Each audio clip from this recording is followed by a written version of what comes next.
আসসালামু আলাইকুম রহমতুল্লাহি বরকাতু। এই যে দেখেন, আজকে আমরা এই তিনজন লোক কাজ করছি। গতকালকে প্রায় 1.5 মাস পরে এত পরিমাণে বৃষ্টি হয়েছে যা বলার বাইরে। আজকে কাজ কইরা প্রত্যেকটা লোকে এত পরিমাণে মেহনত হয়েছে যা বলার বাইরে। ভাই, আজকে কাজ করতে গিয়ে কেমন কষ্ট হয়েছে আপনার? পাওয়ার সাইজ তো অবশ্যই, কিন্তু কাজ করাটা আসলে মানুষ এতে বৃষ্টি হইলে প্রচুর পরিমাণে কষ্ট হয় কাজ করতে গিয়া।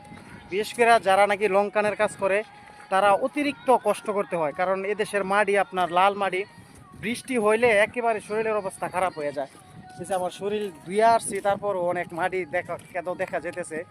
যারা মালয়েশিয়াতে আসবেন অবশ্যই ভাই এই লঙ্কানের কাজ থেকে চেষ্টা করবেন যাতে এই লঙ্কানের কাজ না করা লাগে, কারণ এই লঙ্কানের কাজ আপনার অনেক রৌদ্রে করতে হয়। তাছাড়া বৃষ্টি হলে কিন্তু খুবই কষ্ট। আর প্রায় 1.5 মাস বৃষ্টি হয়েছিল না, খুব আরামে কাজ করছি, কিন্তু এখন বৃষ্টি হওয়ার কারণে আজকে কাজ করতে গিয়ে প্রচুর পরিমাণে মেহনত হয়েছি যা বলার বাহিরে।